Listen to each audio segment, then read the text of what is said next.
Like I've been through the Boer War. Hello, everybody. All right.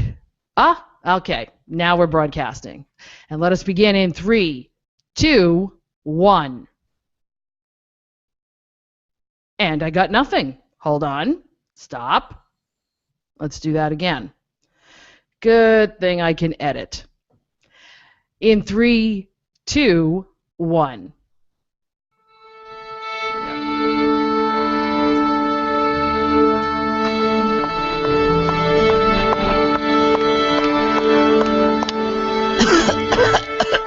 Hello? Are you ready? Yes. Then we'll begin. We're talking NPM conventions, the end of the reform, hallelujah, and Pokemon Go. So stick around. This is Monday Morning Catholic, episode number 119. 6:30 Monday morning. I'm not worthy! I'm not worthy! Here's my number, so call me maybe. I got a bad feeling about this. Well, isn't that special? What would you do with a brain if you had one? The voice of the people cannot be denied. Houston, we have a problem. Do you hear what I hear? Could it be? Please proceed with extreme caution. It's good to be alive right about now. Stand by to receive our transmission. I don't think we're used to that new opening yet, but it'll grow on us, hopefully. Good morning, good afternoon, good evening. Welcome to another edition of the Monday Morning Catholic Podcast. I am your host and moderator, Joanne Mercier. I'm not even sure what day this is, but that's okay. We have more people showing up here in our podcast. You asked for more people. We're getting more people. So let's introduce this podcast panel of stars or whatever. Of course, she's my Tonto. She's always here. Linda Reed from St. Thomas in Providence, Rhode Island. Good morning, Linda. How you doing? I am doing just fine, thank you. I'm catching up from my week at the convention. Oh, yes, and she has visual aids, which she told us about 4 different times before we started this gig. So she'll bring them all out if you're watching. Okay, and another one who went to the convention who still has bags under her eyes, Nancy Smith. Hey. Tiverton. Good morning, Nancy. How you doing? Good morning, Joanne. I'm doing well. Good morning, everybody. Yeah, I heard you guys had a terrible time in Tampa. Is that true? Yes, it is. We met some nice people, but the plane mechanical failure, the thunderstorms, the lightning storms, yeah, it wasn't fun. We want to hear more about that, I'm sure. No, you just did. Our guest today, who was also at the convention, and he is, believe it or not, going to try to deal with us, so that's big of him. J.R. Pimentel from Holy Family Parish in East Taunton. Good morning, J.R. How you doing? Good morning, Joanne. I'm doing great. Thank you. Thanks for having me. What was the highlight of your convention? Oh, just getting together with people that I met at the convention and have seen year after year for the last 15 or 20 years or so. Yeah, when we start to forget how many years we've been going to that convention, we're in trouble. And he stayed home like I did because we weren't going to this one. It's Steve Romano from St. Augustine's in Providence. Good morning, Steve. How you doing? Good. I'm good. Yeah, I wanted to go, but I couldn't. Yeah, I wanted to go too, but I was pricing flights up till the day before, believe it or not. Get out. Were you really? Well, because I had a wedding on the Sunday, and so it was like, well, maybe I could leave Sunday night. Well, maybe I could leave first thing Monday morning, and then it was maybe not. Right. So next year. Well, next year it's in Cincinnati. Anybody want to drive? Oh. That's the only way I can go. That's my off year. I doubt I'm going next year. Been there, done that. The order is going to be Cincinnati, Baltimore, and then Orlando, Florida. So. I didn't hear Orlando. So you know what, JR? Everyone's going to go to that one. Yeah, there'll be 10,000 musicians. Why do you want to go to Orlando in July? Yeah. That's not exactly. For the same reason we went to Houston in July. Oh, 101 degrees. Yeah. 110 degrees. You mean it was warmer than here? yes. Jeez, we were having sticky weather here while you were gone too. So. It was serious heat. I mean, when you stepped out of an air-conditioned building, it was like stepping into an oven. Ooh, Yeah. that's not fun. That's not fun at Which all. is why I only did it twice. And do they have skywalks and everything Yes. in buildings? Yes. From the hotel to the convention center, yes.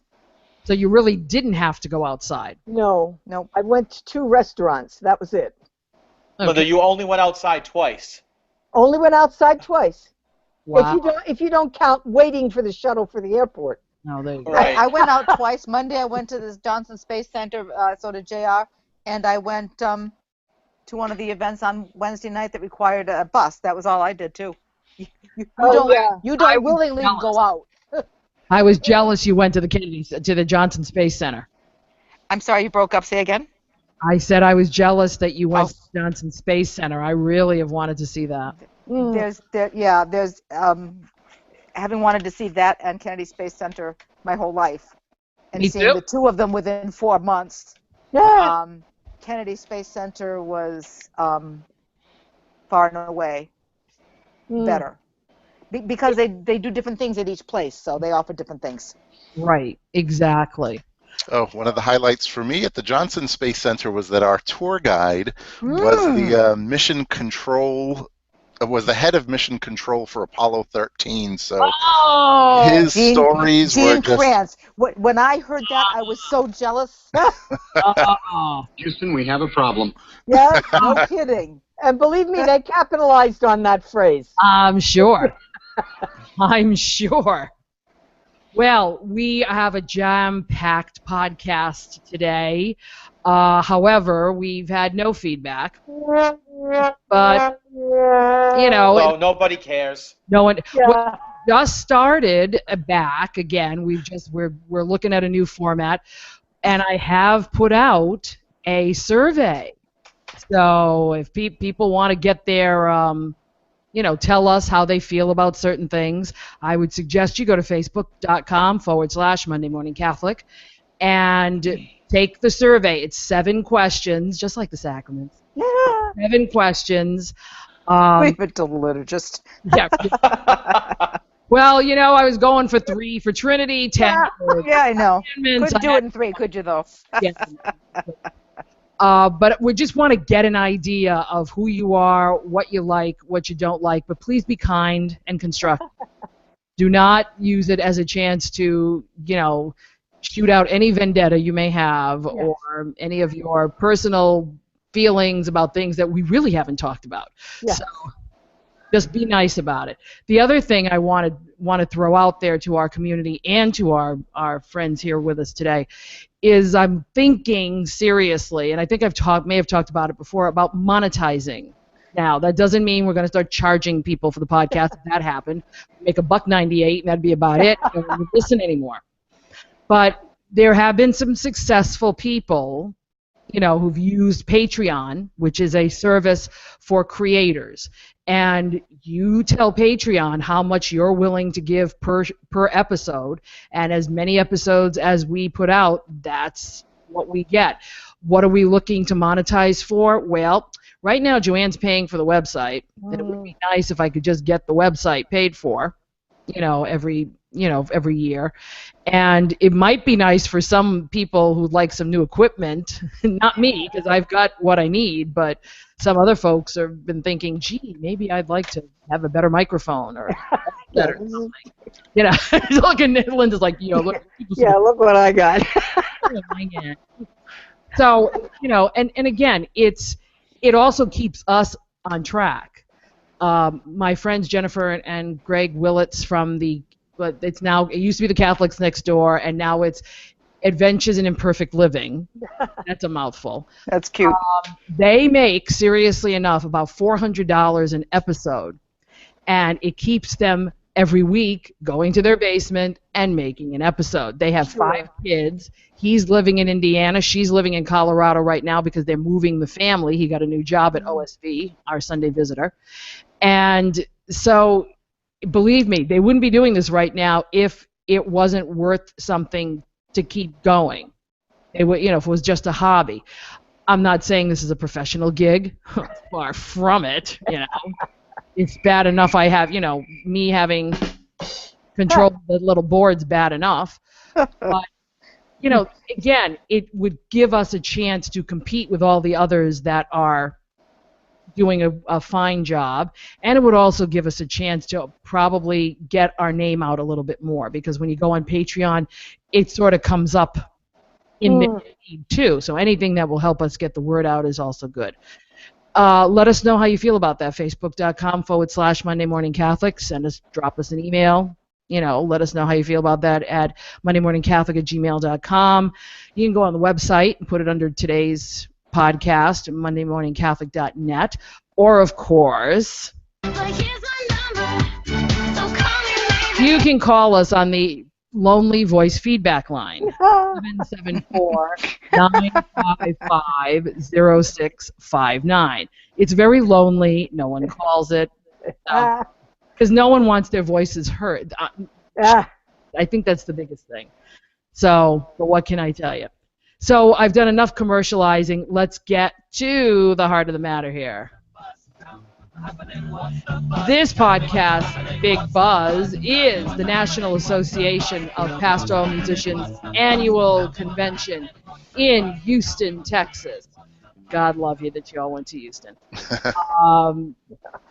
I will again publicly thank the Pray Tell blog for live streaming some of this, because it gave us a chance who weren't there to sort of kind of be part of it. We can't always get to it. Right. And I think somebody doing a service like that for us is good. I just hope they don't feel like Pray Tell is cannibalizing the convention attendance. Did you get that sense there that because Pray Tell was doing it, maybe people were going to the I didn't hear a lot of buzz about them doing it at all. Okay. So. It was very low key. As a matter of fact, you had to look for where they were doing it. Okay. Because it was in the back of the Liturgical Press. It was in the back of the Liturgical Press booth. So it was very low key. But like you said, everybody can't get there every year. And everybody, I didn't go last year to Grand Rapids, okay? I listened to everything they did on Pray Tell, but I still missed the social aspect of it, seeing everybody, talking to people, talking to some of the presenters, people who, have different experience than you. Yeah, I know that. I love to go to conventions for networking. It's a big component of the convention. It is. I don't know how much more. I think only the young ones now are doing the midnights around the piano. Yeah. Because the rest of us. Nancy and I weren't. No. Nor Jean and I, my sister and I, we were sitting in the room one night. It's 10 o'clock, right? We're sitting in the room, and I said, 20 years ago, we'd be down in the lobby wailing away. Jean said, yeah, well. But also some years, I think the ladies can remember. I'm not sure if RJ had the experience. Some of the places discouraged us from being out too late. Yep. And making a lot of noise in the lobbies. Yes. Washington, D.C. Joe Fumes in the lobby. Yeah. People. The stories. Oh, God. That's a particularly funny one that I don't know if I want to share. But it was quite. That was an interesting one. Well, what year was that, Nance? Do we remember? It was in the 90s, wasn't it? It was somewhere what? back in the. It was somewhere back in the 90s. Yes. Yeah. I want to say mid-90s. Yes. I just remember. I think the second year I was involved. The late Bill O'Neill was still around. Oh, God bless him. Mm-hmm. and he, RJ, I don't know if you knew Bill O'Neill. No, I don't think I did. He was the chapter director. Oh God, for a long time. But he would. Linda would know this. He would rent a van. Yeah, he would. That's true. And Linda, we're talking about Bill O'Neill and how he would rent a van. Now she's got her mute on. Your mute is on, Linda. Yes. I know. Yeah. Yes. That And, was the worst.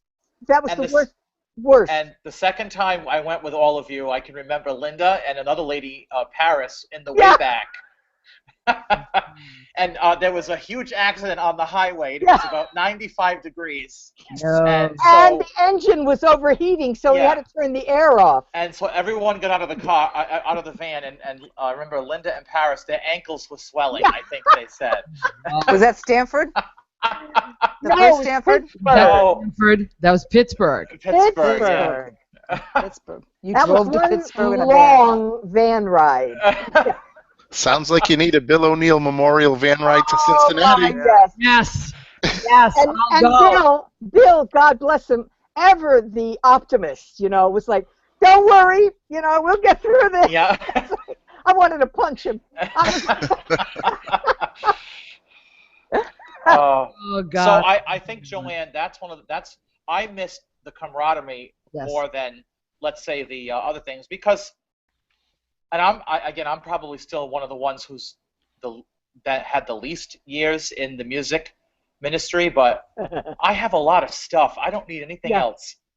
No, that's true. That's true. I think we go for the people. We go to, we still go to hear good music, which is good. There's always a plethora of things to see and do. But I think that some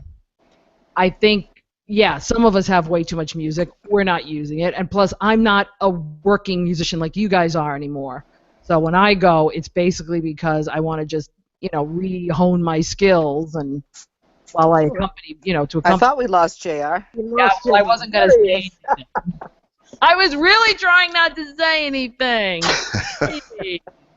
That's all right. I do that now and against myself, JR. It happens all the time. No, this is normal. Just froze up on me, and that was it. Yep. That's I fine. know. This is one big technical difficulty. So this year's convention, I'll start, of course, with I started with the technology, talking about live streaming. But did everybody get the app instead of the hardcover, 36-pound book? I did. Carry around. I got the app. And how did it work out for everybody? Fine. Particularly because I have the iPad Pro, so it was nice and big. The page was nice and big, and it worked out fine. I didn't have any problems. JR, think of it. I got the app, but I have an iPad Mini, so I also have the big book. But interestingly enough, this year they didn't offer any incentive to go with the app. In previous years, if you went with the app, you had either $10 or $20 taken off of your registration. $20 off. Yes, they did, Mariano. Yes, they did. I got $20 off. Oh, well, I stand corrected. Whoa! Yeah, $20. If you got the book, it was full price. But if you got the book and that, you still had to pay for it. See, okay. See, I didn't get a hardback book. They didn't have to worry about printing. Yeah, they did though. I think with the iPad Mini, it was just it was too small. A little too small. My eyes are starting to fail me as I approach the big 5-0. Honey. I have these in every room. Yeah. Yep. Oh yes, I have mine here as well. There you go. I have mine right on my face. They don't go anywhere. As a matter of fact, I went to one of the workshops that Peter Brockman, who designed the app, gave about the app and that type of thing, and what can you use? How can you use technology in your ministry? And he was really very, very good. He was talking about the app and a lot of things that you used to talk about, Joanne, because he's at your parish that you left a couple of in Northborough, Rosalima. Yep. And nice man, wonderful man. And then one thing that I haven't had a chance to do is what I would love to be able to do. You can take notes, but not directly on the pages of the book where it says notes. What I would love to be able to do just for visual for me is highlight and write on those pages. Oh, you should suggest that to So- him, because he can include that. I'm going to. I just haven't had a chance to do it yet. Oh, good. Yes. And that day that he had the workshop was not the place. I could tell that was not the place. So No, not at all. Hey, Steve, could you shine the light on yourself a little bit, because you're starting to. you know the Oh. darkness that I have. Yeah. It's going over to your side. Yeah. Okay. All right, hold on. Shine. Where's my shine a light? Yes. Freedom. Okay, so the app was good again this year. It's the best idea. Yeah, it worked great. Yeah, it really is. And not having to carry the heavy book makes sense for me. The book is, unless, the book is, to me, has always been a throwaway. You use it for the convention and then you throw it away, or save it for Because I have an iPad Pro and it's large, by the time you put a case on it, it's about as heavy as the book. So yeah, true. That's why I put my light case on and didn't worry about it. Well, I was afraid that I would scratch the screen because it was in my tote. Yep. Right. I did love having it on my phone too, so if I was out at one of the nighttime events, I could quickly look for something, or during the day before all of the stuff started. So it really it does make it very convenient.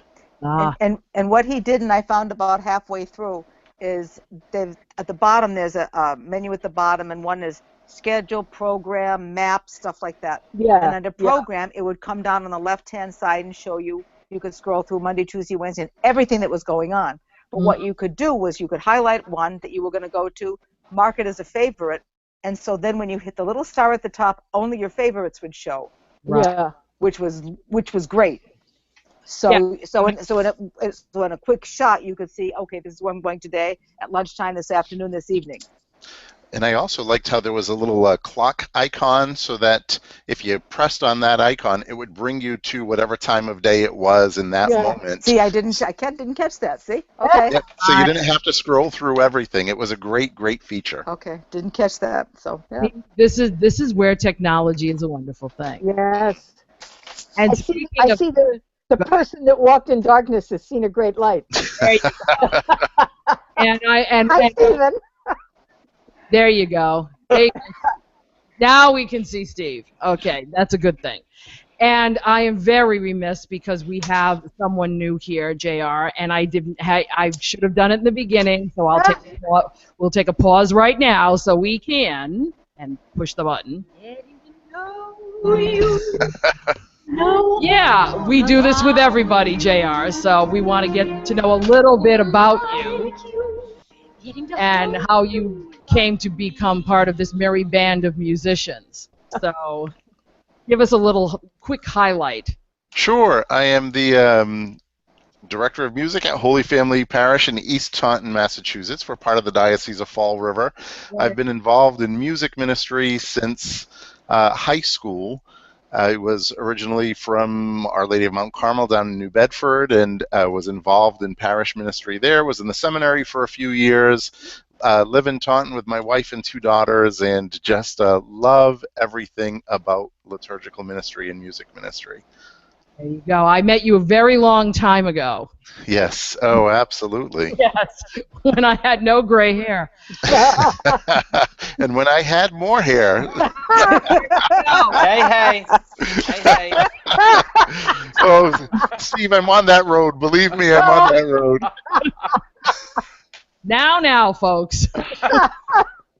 And that's how well we know each other. Yes. Right. Some folks have asked us to get more people involved in the podcast, and I know it's difficult because everybody's running hither and yon. So I thank you for joining us on this one, because it gives us another place to go with, it's not just our voices all the time, right, gang? Another Absolutely. point of view besides. Excuse me? I see it's another point of view. Right. It's always interesting. And we like that. Yes, we do. Ugh. Okay, so let's back to the convention. Okay. Short commercial, back to the convention. Give me highlights first. Then we'll go to lowlights, because we've got to have lowlights. Well, well, the plenums, sometimes in years past, I would not go to the plenums because they were like, some of them were deadly. But Is that a highlight or a low light? I'm not sure. Depends what day it is. but I've noticed in the last few conventions that the plenums have really improved a lot. And this one was all over the spectrum. We saw that. Those of us who were home got a Did you see that? Oh, this yeah. one was all over the spectrum, from Tony Ricard, who was like a stand-up comedy act. He was. Who was my. Yeah, and to Michael Jonkis, who is like, walking into a college course. But then again, he could read the phone book to me, and I find him interesting. Well, that's the key to his success, I believe. Mm-hmm. It's that he can get away with doing some very erudite stuff because he kind of peppers it with humor, and everybody goes, "Oh yeah, I think I get that." Yeah. So that, I mean, that was the first two speakers depended very heavily on humor. Right. Okay? And he was a little worried because he said, if I get up there, he said, and what's that cape called again? A Mozetta. He said, if I get up there and I don't have a Mozetta and I don't have a cane, which is what the second lady had, he said, I don't know if it's going to go over. I said, no. I said, now we're ready for a little content, thank you. So that was really good. And then the last two, Paul Turner was amazing. Didn't you all think? Paul Turner's? That's the one I have yet to see. I didn't see it. I saw the other ones, but that's the one I have yet to see. Did you see it, Did you see it, JR? Yes, and it was absolutely amazing. Was it? He delivered his address bilingually, but in a way that you were engaged throughout the whole presentation. When he was speaking in one language, he had the translations in the other two languages, so English, Spanish, and Vietnamese, but really did it in a way that was amazing. He moved from one language to another effortlently. And that's what the whole convention was about, wasn't it? How do you worship interculturally? Intercultural, yeah. And he gave, from what you two described, Linda, you told me that before, exactly what JR just said. And he gave a prime example of how it can be done, and done well. Yes. I got to admit, that's the one I have not seen yet, but I've heard so much about it that I can't wait to actually watch it. But you said, like you said, Nancy, he did what he was talking about.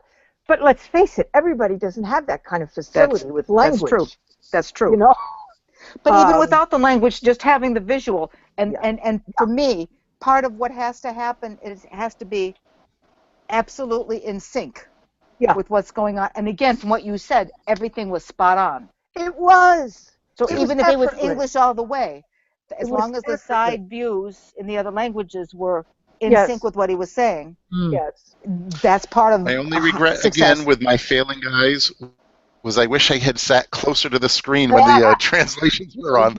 But he had three main points. He was talking about stretching yourself, really loving one another, and being patient in light of the differences. And the love that he had for the people in his parish and those that he ministers with really was just so evident and clear in the way that he delivered his address.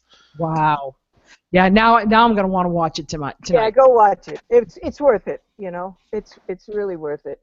I enjoyed I enjoyed Tony Ricard because he was just plain funny. But he had a message. Well, yes. He had a huge message, and it's funny because Kevin and I were sitting down to dinner, and I wanted to watch the opening because, of course, technological me was throwing it up on the big screen TV. And we're eating and we're watching this guy, and Kevin's going, does he have a point? And then all of a sudden, like, oh my, yes, doesn't he have a point? Because he's like, I've never heard anybody so funny and yet still have a really serious. And then start to tie all of those pieces together, He really enjoyed it much as I did. Steve, Yeah, he was. how much did you see of the plenums? Me? Yeah. I caught like I didn't watch them all in their entirety. I caught snippets here and there. Yeah, do you agree though that with Linda that in the last couple of years they've been getting better? Well, and I also think, and I didn't go this year, but one of the comments and I don't know if you all will agree, they've freed up the schedule a little bit. Yes. Because I think years ago I can remember sometimes I would skip the address just because you were tired. Yes. Yeah. You know. Yeah. Yep. Yeah. They had a lunch instead of a breakfast for the membership. I thought that was very successful. I saw that. Yeah. Really. They messed with the schedule so that you were having plenums in after dinner. Yeah. A couple of the days you had a plenum, not a plenum, a breakout after dinner. Right. And okay, so we'll go to the plenum and then we'll go to bed. Yeah. Yeah. How many were there? What was the estimate on how many were there in attendance? Shy of 2,000 is what I heard. Yeah, shy of 2,000. But I haven't heard a hard number. I think they're afraid. I don't know. I do too. It seemed like the places were all, bunches of people. There was lots of people, but I have to say, I never waited for an elevator. I never waited for a bathroom, which is like unheard of. Okay. Folks, this is huge. Because I've been with these ladies waiting for elevators in bathrooms. Oh yeah. Oh yeah. Where you leave your breakout 2 seconds early so that you could go to get to the bathroom and then you can get to the elevator. The bathroom before the line formed. And ladies, you all know that Yes. the days of the bathroom with, I don't know if I should go there, but I'm going to go. I'm going to go. Okay. Of just 3 or 4 stalls is over. Thank you, Lord. Yes. The convention centers that they're making, they've got 10 stalls. And then another aisle over, you've got another bathroom. Another 10. Yes. So I think JR would agree. There's usually never a line at the men's room.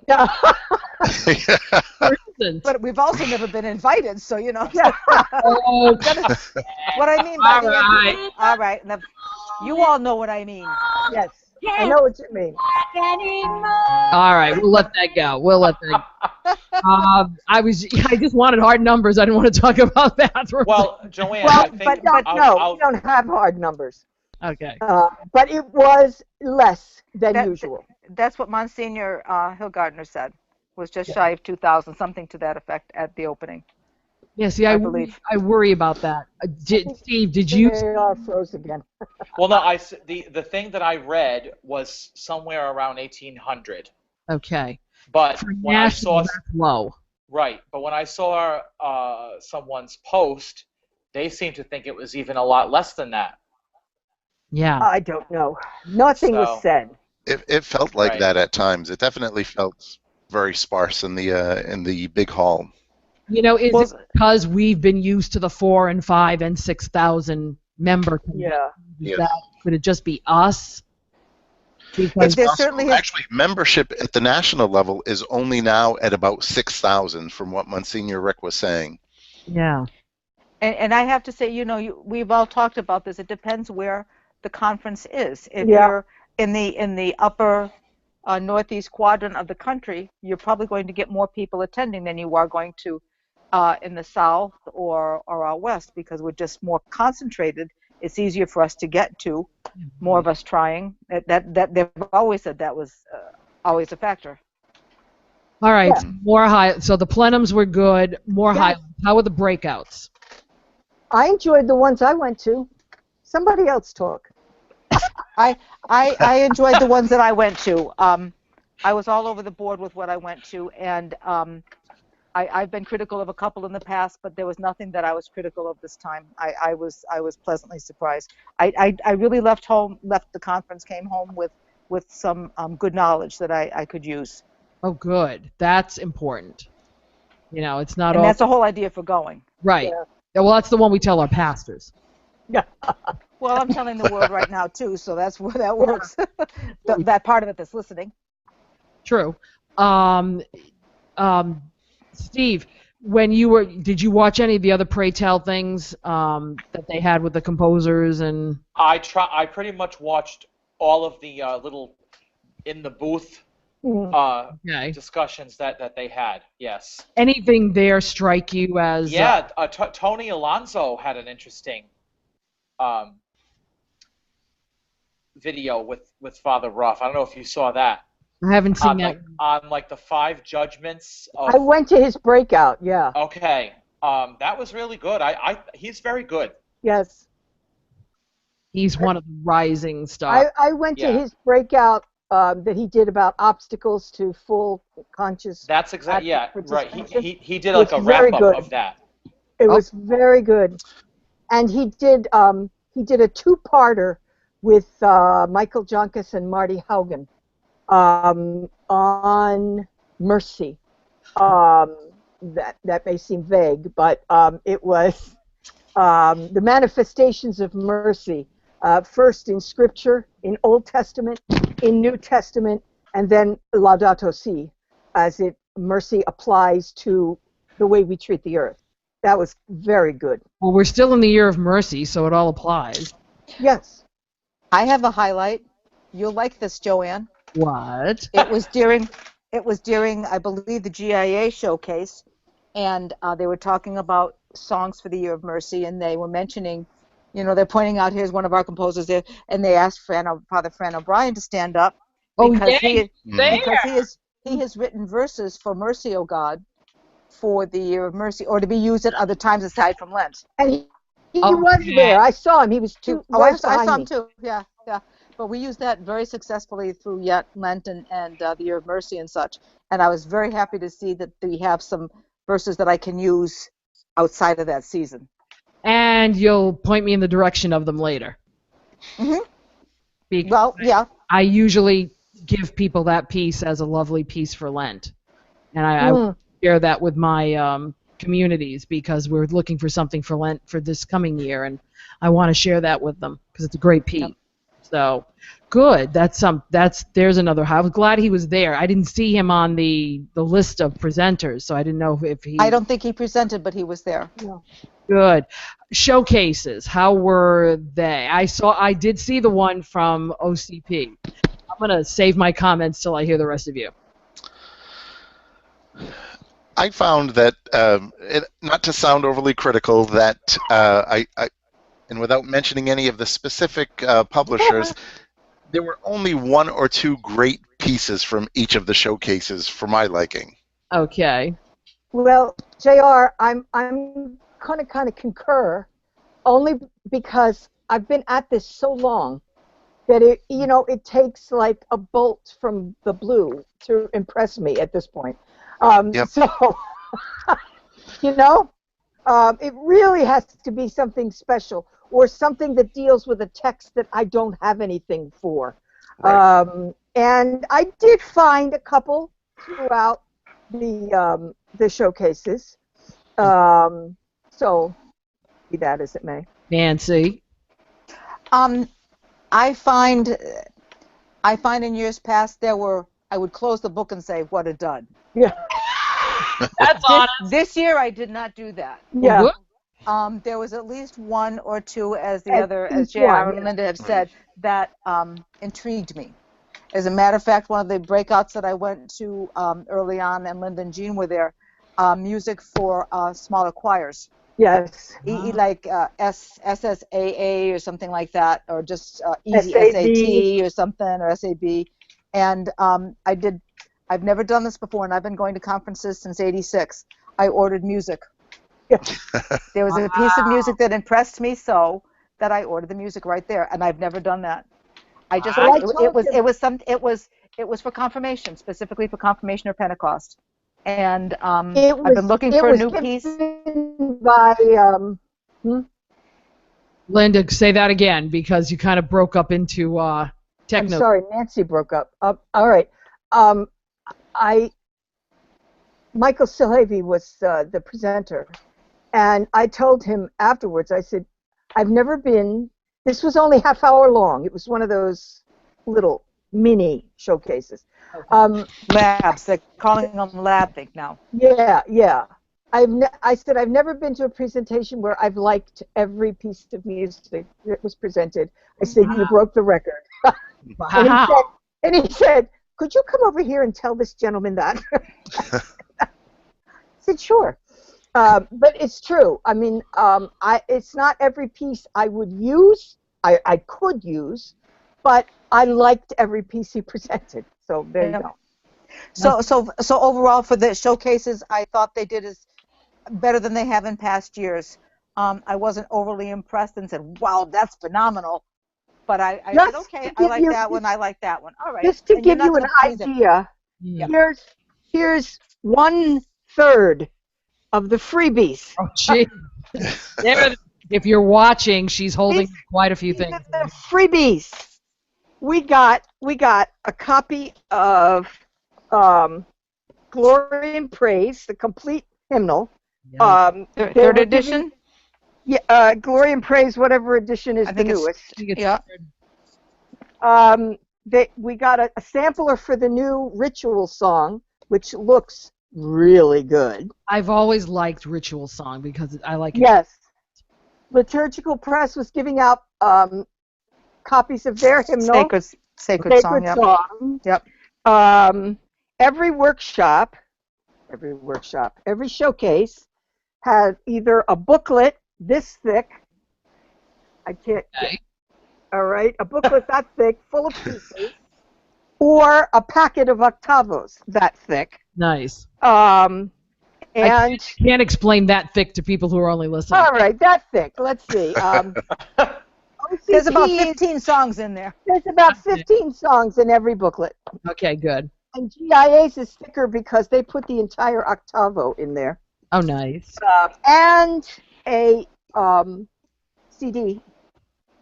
So, you know, you really... People still use CDs.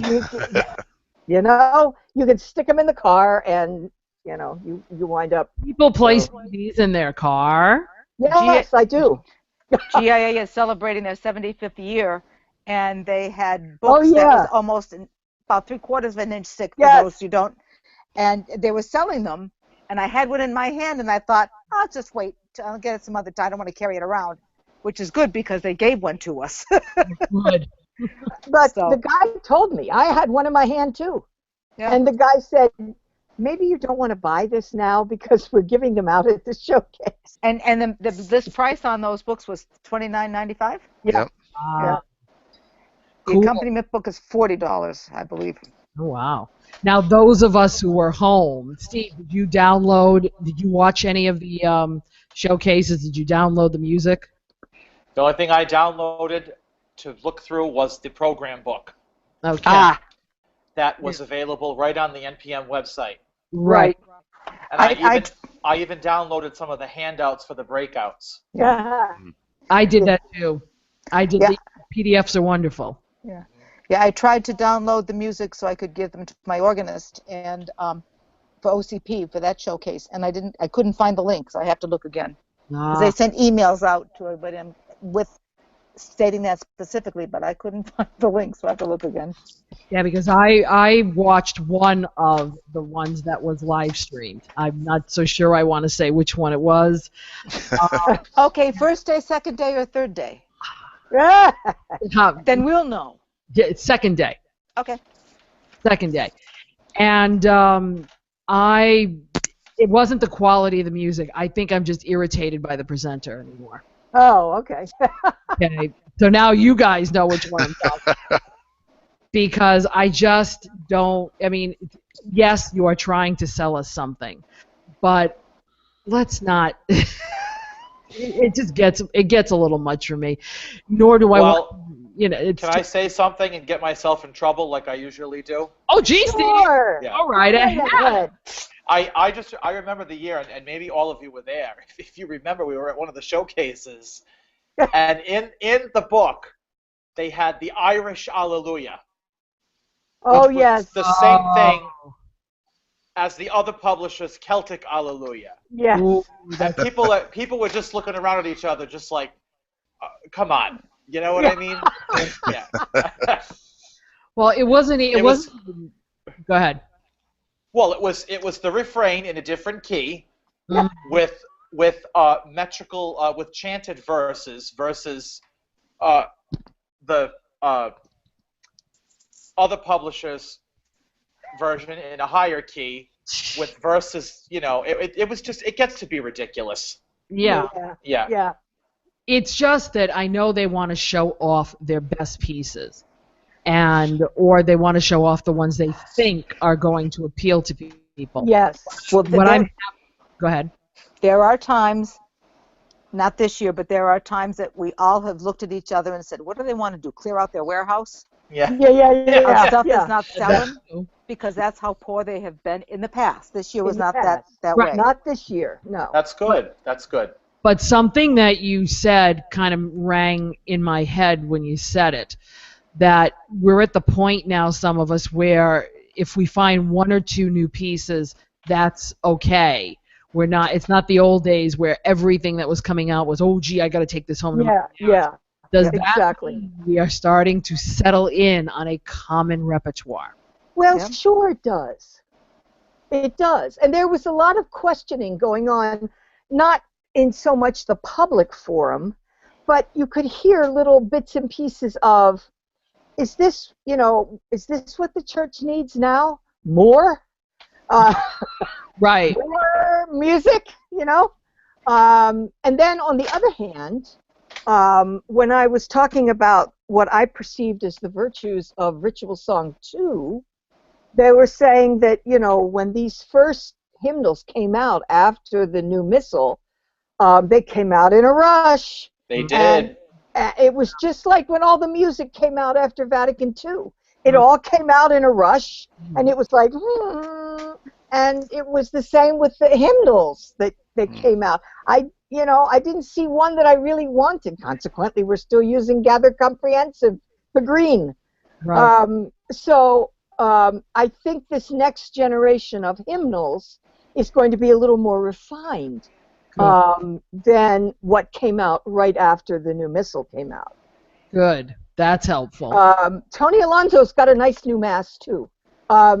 It is Massive Creation-esque in that you can go organ brass with it, or you can go guitar piano, flute with it.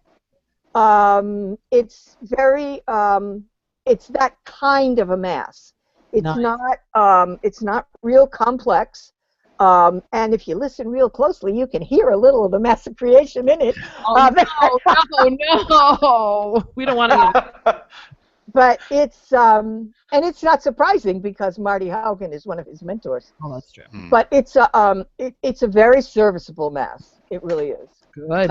And it is very nice. And the other piece that I heard, and I've heard it before, those of us in Providence have heard it because Michael did it at our concert, was his piece to Finlandia, a place called Home. Oh my God, that was beautiful. They put the whole octavo in the program booklet, and everybody sang it, and the harmonies as his gorgeous.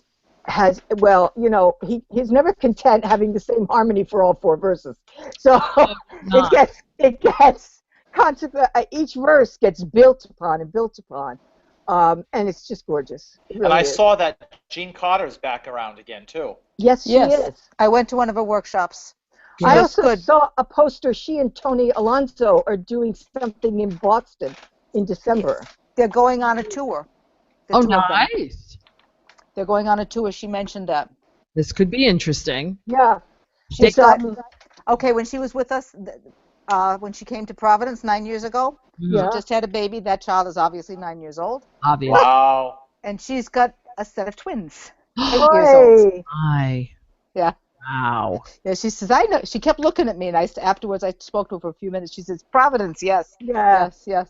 And she's so down to earth. She told a story I will not tell on the air, but she told us she was just very cute, very, very spiritual, very let's take care of ourselves mentality. That was her workshop. We can't help and minister to others if we don't take care of ourselves. Oh, amen. Amen to that one. Yeah. So lowlights, because of course there are some. It's usually a broken bus or or food that doesn't No. taste good. The buses, I went to 2 events in one night, and the buses were excellent. Oh, good. What can I say? I went to hear Chanticleer, and I came out, I hopped on the bus that was going right to the next venue, and went to hear David Haas's presentation on grieving and grief, which was also very lovely. It seemed that it was in the wrong space, though. It was very intimate, and it was in the Co-Cathedral. Which is gorgeous, but it wasn't an intimate spot. It was a beautiful ceremony, gorgeous presentation, but it seemed that it could have been in a smaller space. But anyway, the buses were grand. Oh, the buses, kudos. Absolutely, I agree. Our worst thing was the flights. So the flights were the bad things then. Which I have to say that, yeah. And NPM had absolutely nothing to do with. Jeez. Yeah. What about you, JR? Low lights? Yeah, I have to wholeheartedly agree about the comment with the Co-Cathedral and the I Will Live On. Oh, yeah. The space was wrong, but I really didn't have any low, any bad experiences there, other than my flight home too. I was delayed by a few hours, so didn't get home until 3:30 in the morning. But other than that, as far as the convention itself, I guess the only opportunity for improvement would be they extended the convention this year. So after the closing commissioning, there were a series of breakouts focusing on multiculturalism. So because my plane wasn't leaving until 7, I attended a few of those breakouts, and you were lucky if you had 4 or 5 people in a breakout group. So I think that might have been the only low for me. Yeah. However, with that being said, say that again. Oh, sorry. With that being said, I went to. I'm sorry, I think I'm experiencing some network issues as well. With that being said, I went to a workshop by Alexis Kutarna, who is the director of music at the seminary in Houston. And her workshop was on preparing to proclaim the Exultet. And rather than focusing on the musical notation, she gave a brilliant description of the origin and history of the prayer, a great analysis of the structure of the Exultet, really comparing it to the Eucharistic prayer as well, and giving us a history that it was once known as the Eucharist of Light. So even though there were only a half a dozen or so of us in that workshop, it was just brilliant. Wonderful. Great. That's have that one done again at another convention. That sounds like something. It's unfortunate the Exultet is only done once a year, so not a lot of people give a lot of weight to it, or until they have to. It's like, oh, gee, I got to sing the Exultet. And a lot of us do have to do it. So we do, yeah. Good. And I think a disappointment, but I think it was a matter of timing.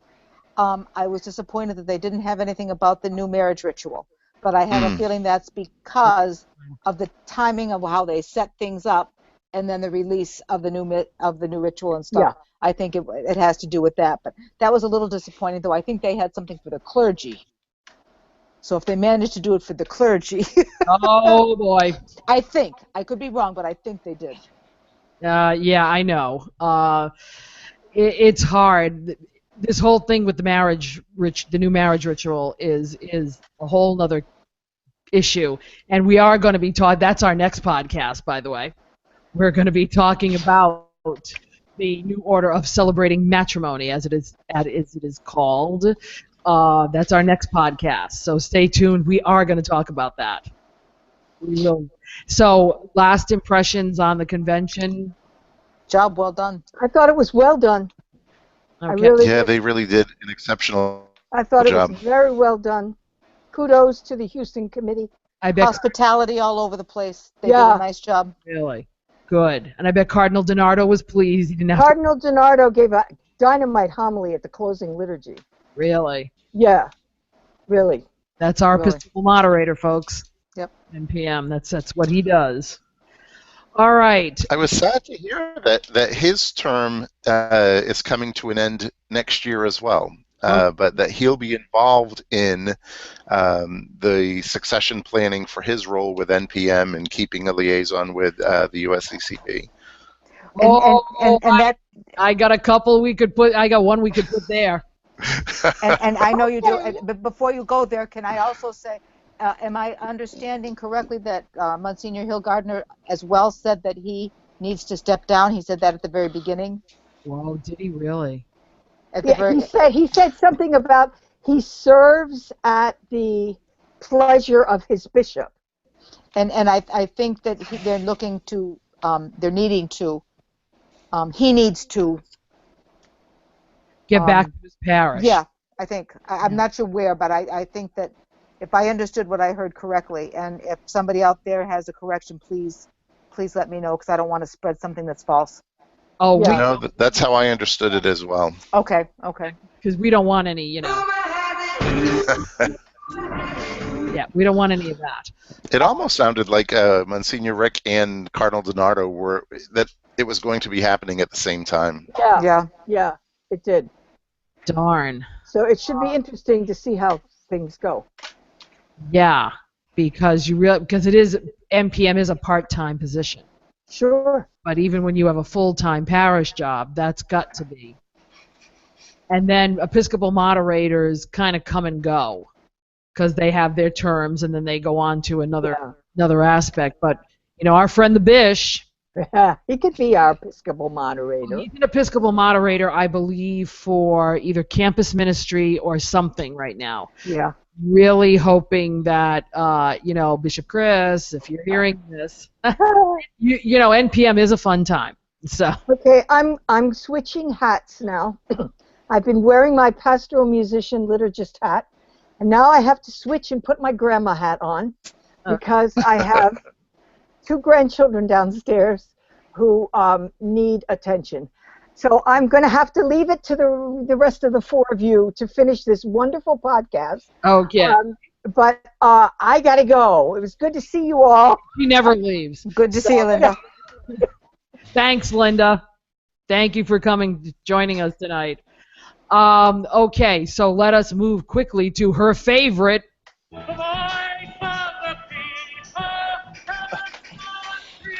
Yes, this is Linda's favorite section because she likes to hear Mandy Patinkin sing every time. The voice of the people, which is what everybody has been looking and sharing on our Facebook page.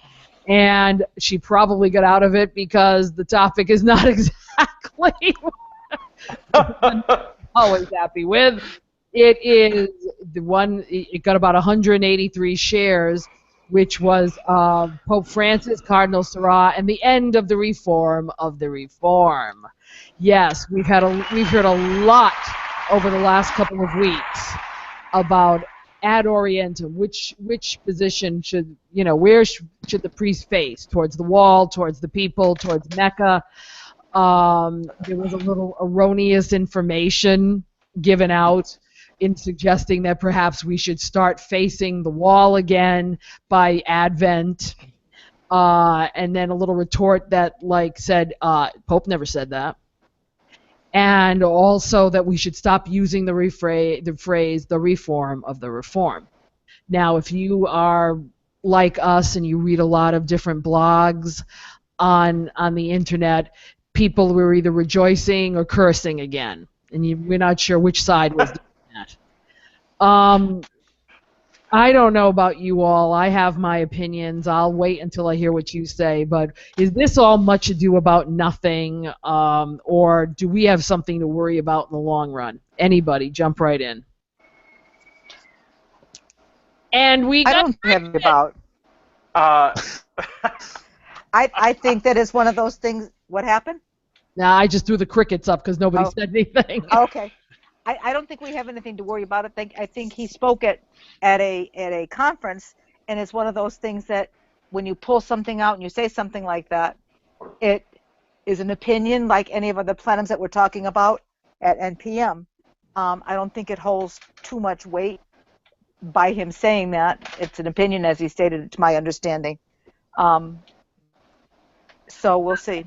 Yeah, the thing is you've got to be, and we know this because we have a podcast, and we are very opinionated people, and we try very hard not to, don't say we're not.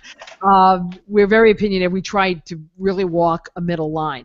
He is the prefect of the Congregation for Divine Worship. Is that a big job? Yeah, it's huge. And, and if he's saying this, it sort of lends a little authority and credibility. Right. Okay, whether it's his opinion or not. So Francis had to come out and basically publicly say something. Now, JR, you also have a day job as, in the real world. If one of your employees came out and said something like that, and it was not according to what the policy is of where you work, would you not have to rebuke them? Oh, absolutely. And I think you make a great point. If a frontline employee, so to speak, were to issue a statement like that, well, it's a problematic statement. But when you have a high-ranking official who is speaking in the way that he did, it does become problematic. I think that the message from the Vatican has been very strong, not only with that, but with the Pious Society as well, and the breakaway, or the final decision not to try to seek reconciliation with that particular group. There are issues, but for as long as I can remember, the sad reality is that there are great polar divisions in the church, and we have a lot of reconciliation that needs to take place. Mm-hmm. Tell me. I mean, I talk about it all the time, where this church will divide itself from the inside. Nobody's going to divide it from the outside. It's going to crumble on its own on the inside, because we're at two opposite ends of the poles, amongst the thinkers. And the regular people are just sitting there going, huh? I know. I was just going to say that, Joanne. The people in the pew, and I don't like to say that because it makes it sound like we don't, value their opinions or whatever. But they have no idea of all this infighting is going on. No. Until they hear something like this and say, wait a minute, we're going to start facing the wall starting in Advent? And if this type of thing happened 30 years ago, when we didn't have the technology and the ability to know 2 minutes down the road that somebody just said this, and it's all over the world because somebody said something. I was going to use a term that I shouldn't. That somebody said something that was so controversial to many people. Right. It would have taken a couple of weeks, and it might have been on the 5th page in a small little article, and then you wouldn't have heard anything more about it. It's the technology, the Facebooks, the internet that keeps things like this, that blow them up. We keep them alive, and the Pope has to shoot them down, or correct, or whatever. Right, and both sides are at fault here, because the minute they hear something that agrees with their philosophy, all of a sudden it's on Twitter, all of a sudden it's on Facebook. And obviously there's a great deal of intolerance on both sides. Yes, I totally agree. It reminds me of this music wars a couple of years ago, the style war. Well, that's still part of it, Nance. That's the whole... Oh, I know. Has the liturgy, lex credendi, lex orandi, lex credendi, which is, as we pray, so do we believe. And that's the whole issue here. And you're seeing such a division of the people who believe and act a certain way and the other people who believe and act a certain way. And people have got to be so confused right now who would want to stay Catholic. I mean, to be very honest, I find it difficult sometimes, because I'm like, where do you go from here? I mean, folks, we both have a part of the beauty, which is our church. Okay? We can all work together. If this is what you like and this is what brings you to God, fine, go with it. The rest of us, if this is what we like and this is where, fine, go with it. Please don't be telling the other one they're wrong. Right. Because right now, it's under the one umbrella. A table for everyone. Yeah, it's a big table. Yeah. You want to put them down one end of the table and the other. It's a big table. It's a huge table. Absolutely. It's the same table. I don't think we've heard the end of this. That's the I don't think we. Oh, I don't we think may it's have heard over. the end of it, but I don't think that it's going to become what he said it's going to be. No, it isn't. But I still fear for Francis because popes have departed this life for lesser things. So I worry about Pope Francis more than you know. You know, when you read the stories of the other popes, you have to sit there and go, "Geez, how is this still working?" So hopefully, And it seems that many in the church have lost sight of their vocation, their vow of obedience to their bishop. yes. And that is a huge issue, in my opinion. But Yeah, but then there's another issue where all bishops are equal. So one bishop is doing one thing and another bishop's doing another thing, and right. they're beholden then to universal law, of which the Pope is the representative of such universal law.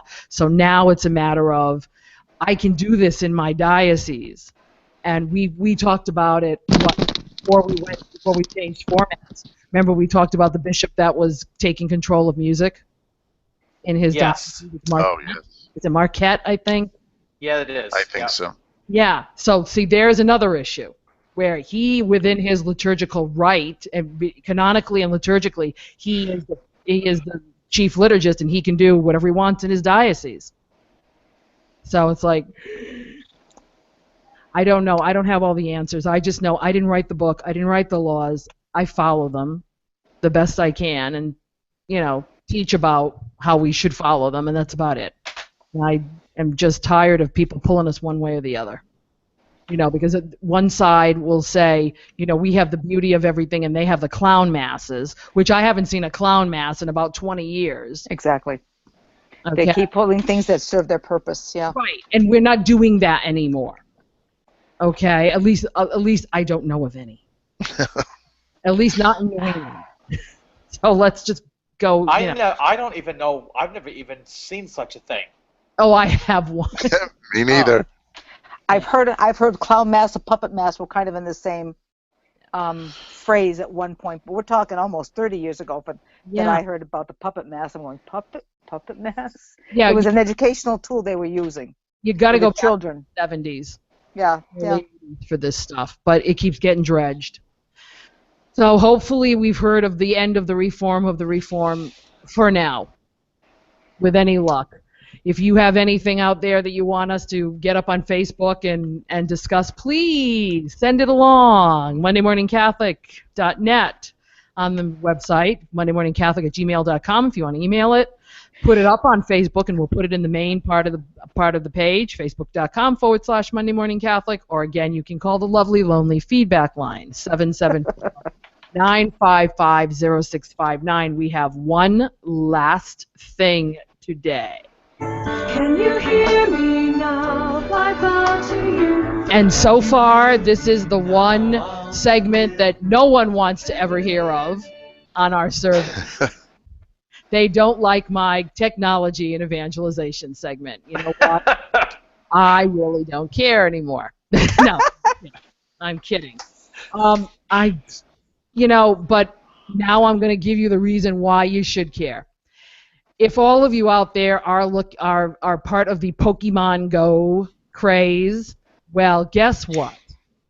This thing has taken over the country and parts of the world. And you see people at least getting out of their houses and mingling with each other. But because of it, a lot of our churches and areas around our churches have become part of the Pokemon Nation.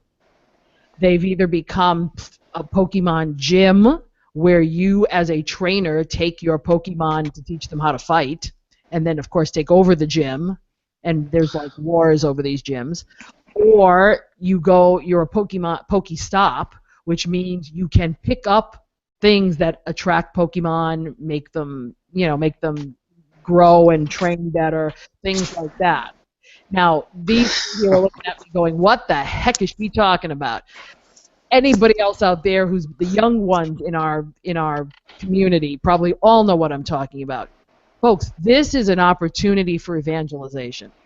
Okay? The Diocese of Green Bay, Wisconsin put out a flyer on how to greet people who are stopping by your churches and your property while they're coming to play Pokemon. Mm-hmm. And I don't think it's a stupid thing. I think it is. I think it's brilliant, because if they're there, why not talk to them? Why not engage them? Why not let them know when Mass is? You know, we're not gonna. I mean, I'm gonna be very honest now. For those of you who don't know this, two of the churches out of my collaborative are Pokemon gyms. I have not had a chance to get up a sign because I've had a crazy couple of days, but all I want to do is put a sign out there that welcomes them and say, hey, if you want to come back, if you're here on the weekend, please stop in at one of our Masses. We'd love to meet you and visit with you. And if you have any questions, here's an email address. Drop us a line. You can find us Facebook. I can put the website on it. I think it's a great first step for people who might be looking for something other than Pokemon creatures.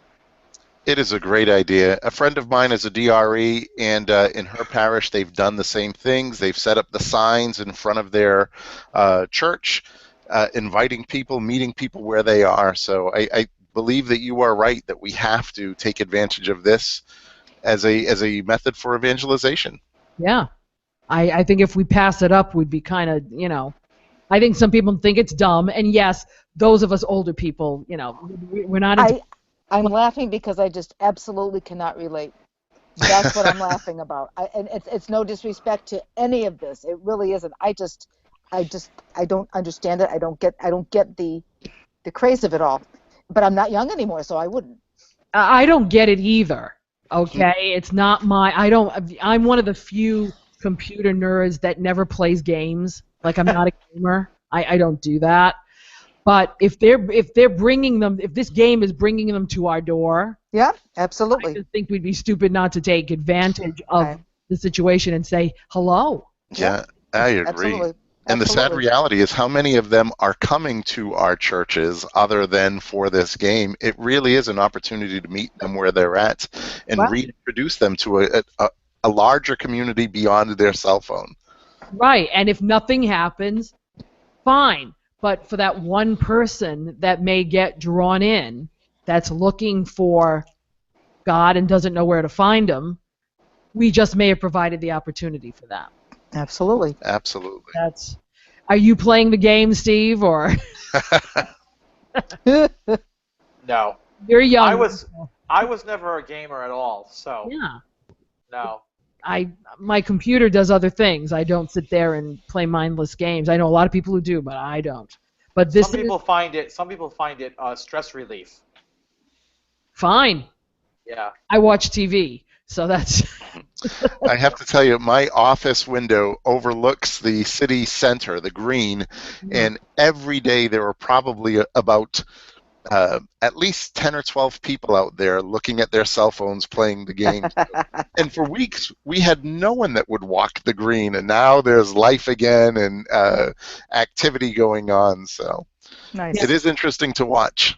For as long as it's going to last. Exactly. I think it might just be a good idea. So, folks, at least, go to the Diocese of... All you have to do is Google Pokemon Go Green Bay, and it should come up. It's a nice PDF flyer. If you're looking to help, create that sort of buzz and welcome these people in, because you're going to see them. If your church has been designated as such a place in their universe, they're going to be there. Why not say hi? Okay, so that is the end of another podcast. Before we say goodbye, could I say something? Sure. I absolutely think we would be remiss if we don't wish all the pilgrims who are heading to Poland for World Youth Day next week, a safe, spiritual, wonderful, prayerful week, and safe travels from wherever they're coming Is that from. next week, Nancy? Next week? Yeah, I believe so. Yeah, when this is released, it should just be at the beginning. Okay. Of their journey. Yeah. Just The pilgrims from our diocese are leaving Saturday. Yeah. And these are kids, folks. These are, teenagers, 20-somethings. These are our young people. And in this day and age that we are living in right now, they're going to Poland. I'm a little afraid for them, and I don't have a kid going on this trip. You know, I want to pray for the parents who are all going to be sitting home at the edge of their cell phone seats, you know, and praying, because it's not a very good climate right now to be hopping around the world. So, but God is calling them, and where there is God, there is no fear. So hopefully that this will be something that they will come away with a new understanding of what God is trying to do in their lives. I really do. So let's keep them all. That I was going to suggest it, Nancy. It was the only thing I had on my prayer list for the coming week would be for them. So please keep them in your prayers. Our next podcast will again be the New Order of Celebrating Matrimony, or as we'd like to call it, Weddings Part 2. We might have a few stories besides trying to share with you what's in the new ritual and what you need to be concerned with, whether you're a minister or whether you are planning your own wedding. So we'll run that all down in our next podcast. So thank you for being with us. Linda had to go early. Oh, well, for her, that's unusual. But thanks to J.R. Pimentel for joining this crazy crowd this week. Nancy, thank you for being with us. Steve, we love it when you're here. Oh, boy. Keep coming back, okay? And for all of you, again, let us pray for all the pilgrims going to Poland. And we'll see you next time around on Monday Morning Catholic. So God bless, and as always, ciao for now.